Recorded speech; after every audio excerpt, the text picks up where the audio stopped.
سے قسم لے کے آیا ہوا ہے. اور دیکھیے ذرا یہ ایک انشاءاللہ ٹاپک ہے, اس پہ انشاءاللہ ڈسکشن کریں گے کہ اسی ذات کی قسم لے کے آیا کہ مولا مجھے تیری ذات کی قسم ہے, تیرے بندوں کو جو ہے نا, ان بندوں کو, ان کو میں ضرور یہ آگے پیچھے کروں گا, ان کو ہٹاؤں گا, ان کو برائی پہ لاؤں گا.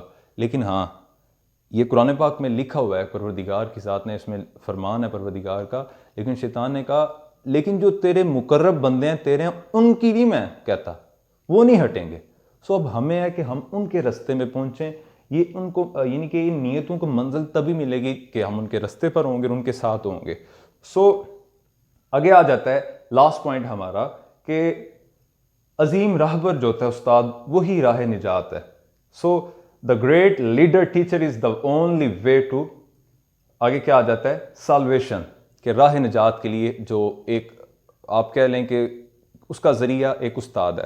اس کی اگزامپل ایسے ہے کہ انسان جو کچھ کرتا رہے, وہ غلط کر رہا ہے یا صحیح کر رہا ہے, یہ اس کو کیسے پتہ چلے گا جب اس کے اوپر کوئی ہے نہیں, کمانڈ کرنے والا کوئی نہیں ہے.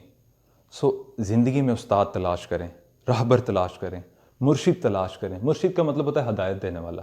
خیر ان لفظوں کو تو آپ آج کل مطلب ہی بدل دیے ہیں. شخصیتوں نے, ایسے لوگوں نے ان چیزوں کے لبادے اوڑھ لیے, اور ہماری کمی دیکھ لیں کہ ہم نے بہت ساری چیزوں پہ بڑی انویسٹیگیشن کی ہے, ان پہ کوئی نہیں کر رہے ہم. اور پھر اس سے جو لوگ درست ہیں ان کی بھی توہین ہو رہی ہے, ان کا بھی نقصان ہم کرتے جا رہے ہیں. یعنی اس کا نقصان کیا ہوا, یہ چیز تھی رائے ہدایت کی, ٹھیک ہے. اب دشمنوں نے, ان کو پتہ چل گیا کہ یہ چیز رائے ہدایت کی ہے, اس کو ہم نے خراب کرنا ہے, عوام کو اس سے دور کرنا, انہوں نے اس میں بے روپیے ڈال دیے. پوائنٹ سمجھیے گا, بے روپیے ڈال دیے, عوام اب دھوکہ کھانے لگ پڑی, ڈرنے لگ پڑی. لیکن یہ یاد رکھیں نقل ہمیشہ اصل کی ہوتی ہے, اصل شے موجود ہے تو اس کی نقل ہو رہی ہے نا. ابھی ہم پہ ہم اس کی تحقیق میں نکلیں اور اس تک پہنچیں. سو یہ ہماری اپنی سٹرگل ہے. سو جب آپ ایک استاد کے انڈر آ جائیں گے, آپ اس کے ایکشنز کو دیکھیں گے. ہاں پہلے ایک شے ہے, آپ پہلے تصدیق کریں کہ آپ جس استاد کو ماننے والے ہیں کیا وہ رائے راست پہ ہے. کیا رائے راست کے لیے ہم کیا دیکھیں گے, پیرامیٹر ایک ہی ہے, سرکار دو عالم صلی اللہ علیہ وسلم کی ذات اور آپ کے صحابہ کی ذات. وہ دیکھیں گے وہ اس لائن پہ, اس ڈگر پر چل رہے ہیں. اگر تو چل رہے ہیں تو پھر ٹھیک ہے, پھر یہی رستہ ہے.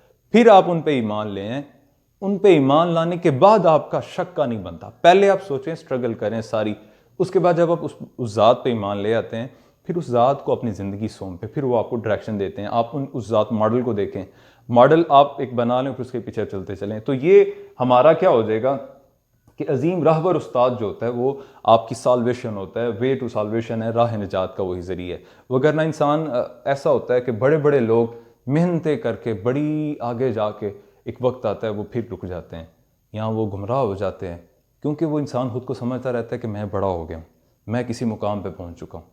سو یہ آج کا ہمارا ٹاپک تھا. اس بارے میں کچھ شعر ہیں, میں وہ بھی آپ کو پیش کیے دیتا ہوں.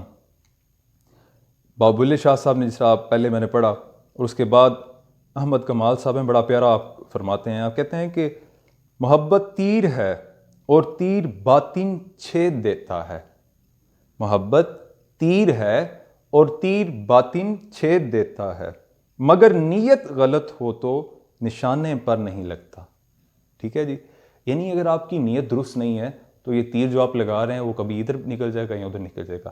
آپ محبت کر رہے ہیں, آپ نے یہ دیکھا ہی نہیں میرا محبوب کون ہے, آپ نے دل. سو یہ جب آپ دل دینے لگتے ہیں, یہ بہت بڑی شے, کائنات میں پروردگار نے جو اعلیٰ چیزیں بنائی ہیں ان میں سے ایک دل ہے. بلکہ میں تو کہا کرتا ہوں, میرے سیدی فرمایا کرتے ہیں کہ سرکار دو عالم صلی اللہ علیہ وسلم کی ذات کے بعد ایک انسان کے لیے اس کا دل سب سے بڑی نعمت ہے پروردگار کی طرف سے. ظاہر سی بات ہے, اگر وہ دل موجود ہے, صاف ہے, تو وہ ان ہستیوں کی قدر کر پائے گا. ٹھیک ہے. اچھا, دوسرا بڑا پیارا, اس میں ایک واقعہ میں آپ کو بتاتا چلوں کہ ایک لاہور کے ایک بزرگ ہوئے ہیں, بابا فیروز. وہ بڑی پیاری سی بات, وہ پنجابی میں آپ کو سناتا ہوں. ان سے کسی نے پوچھا کہ جناب ایک موچی کس طرح ولی بن سکتا ہے. انہوں نے بڑی پیاری بات اس میں کہنے لگے. آپ نے فرمایا, پترا گل ساری نیتاں دی ہوندی ہے. میں موچی ساں تے جُتی سینے سینے ایک دن ایک بندہ آیا تو میرا دل بڑا اور طرح سی, بڑا ایک کیفیت چ چ بیٹھا سا, موڈ نہیں سی میرا. تے وہ بندہ آیا بڑی اس طرح ایک موڈ نال, کہندا بابا جی ہے جُتی ذرا سی دیو. تے ایک باری میرے دل نے آکھیا, نفس نے آکھیا کہ رہن دے یار, تھک گئے ہیں, بس چھڑ. نالی میرے دلوں خیال آیا، نفس نے کیا رہن دے دلوں خیال آیا یار بابا فیروز اٹھ کر دے، اے پروردگار دی طرفوں ہو سکتا ہے کہ نام ہی ہوئے تیرے ال او دی مخلوق ہے تے سرکار دا امتی ہے۔ آپ فرماتے ہیں کہ میں نے بس اسی نیت اس کے جو جوتے ہیں وہ سیے تو مجھے یہ انعام ملا کہ مجھے اس کا قرب مل گیا۔ سو نیتیں جو ہیں یہ بڑی شے ہیں۔ اس میں ایک اور بھی ہے کہ بڑا پیارا ضیاء الحق قاسمی صاحب لکھتے ہیں کہ یہ جو ہمارا ٹاپک ہے لاسٹ والا کہ ہم نے نیت تو دیکھنی ہے لیکن اس کے بعد ہم نے یہ بھی دیکھنا ہے کہ میں جو چیز دیکھ رہا ہوں جس کے پیچھے چل رہا ہوں وہ راہ راست پر ہے بھی ہے یا نہیں، یہ اس چیز کو میں کہہ رہا ہوں۔ ان کا بڑا پیارا ضیاء الحق قاسمی صاحب کا شعر ہے کہ میں جسے ہیر سمجھتا تھا وہ رانجھا نکلا، میں جسے ہیر سمجھتا تھا وہ رانجھا نکلا، بات نیت کی نہیں بات ہے بینائی کی۔ اور یعنی کہ ہمیں آپ نیت تو آپ کی ایک جگہ آپ نکلیں درست کے لیے کہ پروردگار مجھے اپنا رستہ دے۔ اب یہ ٹاپک جو ہے یہاں پہ ایک بہت وسیع لیکچر چلا گیا لیکن ضرورت تو ہے۔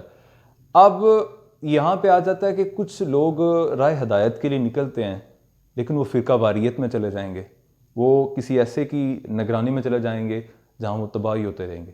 سو آپ اگر راہ راست پہ چل رہے ہیں تو اس کی سب سے بڑی نشانی یہ ہے آپ کو دل میں سکون ہوگا، ٹھیک ہے؟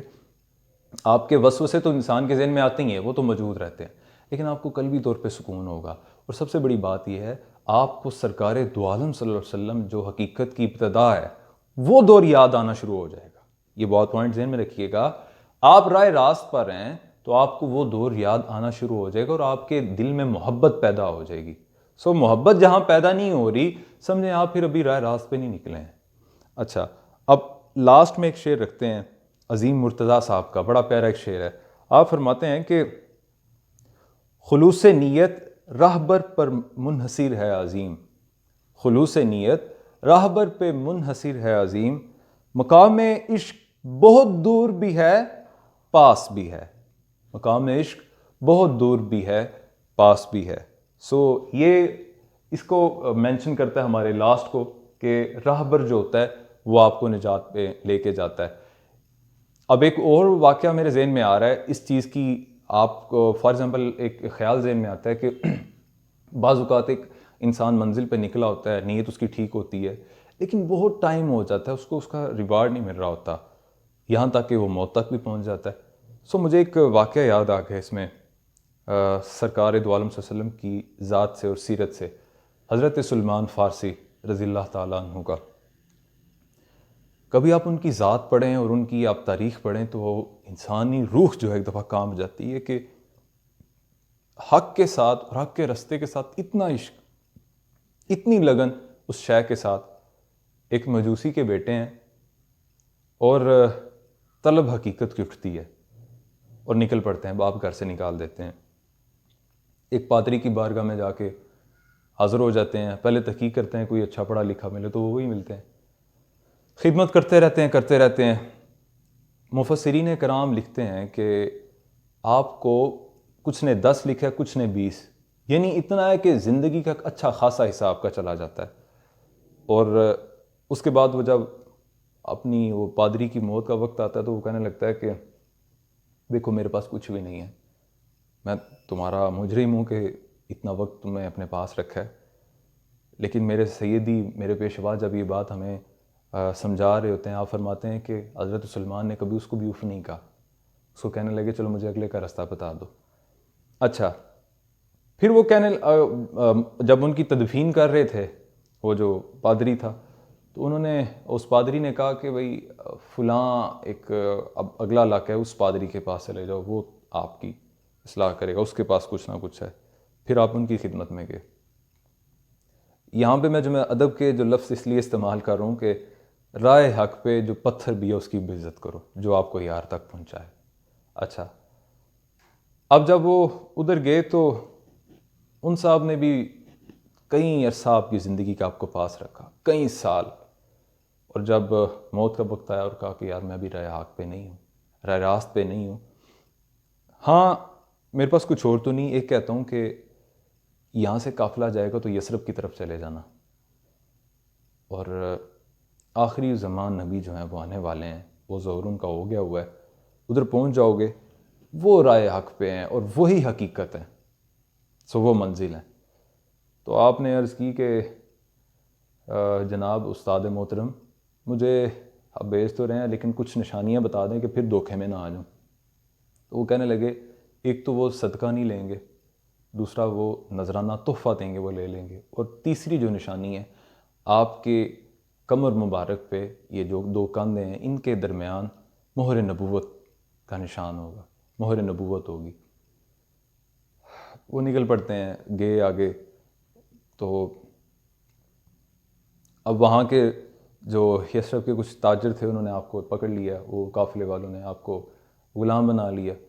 تو آپ فرماتے ہیں محبت ہے نا, وہ بڑا پیارا سا ایک شعر ہے کہ کبھی تیرے در کبھی در بدر, کبھی اس جگہ کبھی اس جگہ, غم یار تیرا شکریہ میں کہاں کہاں سے گزر گیا. سو آپ فرمانے لگے کہ پھر میں بکتا بکاتا ایک باغ میں آ گیا, مدینہ شریف پہنچا وہ قافلہ. کہتے ہیں میں ایک دن باغ میں کام کر رہا تھا تو اچانک ہوا کا ایک نظام بدل گیا, ایک عجیب سی خوشبو اور کیفیت آ گئی ہے موسم میں, اور طلع البدر علینا کی آوازیں سنائی دے رہی ہیں, صدائیں آ رہی ہیں. میں خوشی سے میرا دل اندر سے آواز آئی کہ یار آ گئے. آپ کہتے ہیں کہ میں نکل پڑا, میں بھاگنے لگا تو مجھے میرے جس کا میں غلام تھا وہ کہنے لگا وہ بھاگ جا رہے ہو. آپ نے کہا میں بھاگ کے نہیں جا رہا, مجھے جانے دے ذرا, مجھے کام ہے. آپ کہتے ہیں میں کچھ کھجوریں لے گیا, میں سرکار کے عرض پیش ہوا آپ کے حضور, اور وہ کھجوریں پیش کی. تو آپ نے فرمایا ہم صدقہ نہیں لیتے. تو حضرت سلمان فارسی عرض کرنے لگے اپنے دل میں کہ ایک بات تو کمپلیٹ ہوگی. پھر یہ ہوا, کہتے ہیں میں کچھ دنوں بعد پھر آپ کی خدمت میں حاضر ہوا تو میں نے کچھ کھجوریں تحفے کے طور پہ پیش کی, سرکار نے وہ قبول فرما لی.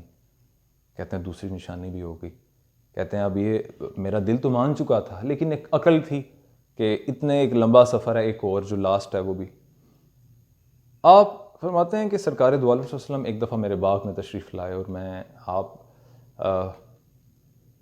تشریف فرما تھے, اور میں سوچ رہا تھا کہ پروردگار ایسی ہوا چلے کہ آپ کی کمر مبارک سے کپڑا ہٹے اور میں وہ مہر نبوت دیکھوں. سرکار دو عالم صلی اللہ علیہ وسلم نے دل کے خیال کو پڑھ لیا, وہ تو ظاہر سی بات ہے, ہر حال کو جانتے ہیں. آپ کہنے لگے سلمان آپ نے کپڑا اٹھایا اور دیکھا کہ یہ نبوت موجود ہے. وہ جو اس پادری نے کہا تھا وہ بات درست ہے. آپ نے سرکار نے فرمایا, پھر وہ قدموں میں گر گئے, اور پھر عشق کی داستان شروع ہوتی ہے. یہ ایک الگ ٹاپک ہے, انشاءاللہ جب اس پہ نکلیں گے اور گفتگو کریں گے. سو یہ احباب ہر ایک شے کا جو ابتداء و نیت ہے, اپنی نیتوں کو درست کریں, اپنی سنگتوں کو صحبتوں کو درست کریں. انسان کیا ہے, اگر آپ سوچیں تو آپ کے ساتھ کتنے ایسے لوگ تھے جن کے بڑے بڑے منصوبے تھے, موت آئی پل بھر میں ہر ایک کو ختم کر دیا. سو اپنی مرادوں کو, اپنے شوق کو حقیقت والوں کے ساتھ جوڑیں, نہ کہ دنیا داروں کے ساتھ. اس میں دنیا بھی ہے, دنیا سے الگ نہیں ہے, ایسا نہیں ہے بالکل کہ دنیا کے ایک ٹاپک ہی الگ ہو جاتا ہے, وہ اسی کے اندر ہے. لیکن صرف دنیا اگر آپ جائیں گے تو یہ شے نہیں آپ کو مل پائے گی. تو اپنا خیال رکھیں اور اس شے کی طرف نکلیں, اپنا اور اپنی روح کا خیال رکھیں, اور اس فکر کو ضرور اپنے اندر جگہ دیں اور اس کے لیے نکلیں. جزاک اللہ.